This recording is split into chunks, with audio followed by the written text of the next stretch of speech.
guys, I am back for another video, and today I'm going to show you how to make a homemade microphone. So for this video you will need some ear, and the second thing you will need headphones. So you will need to take off the headphone mugs. The headphone mugs are those cushiony things that feel like plunge. And you will take it off your old headphones, and you will need old earphones. So the part with the microphone are the part that controls the volume of your music.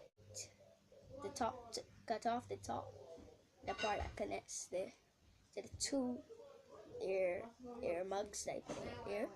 Plug it in to your phone or tablet or iPad or iPhone or iPod, and then get the ear mugs and tape it together like this, like how I got this. Well guys, I have to end this video here. Thank you for watching. Subscribe and like. See you next video. Bye bye.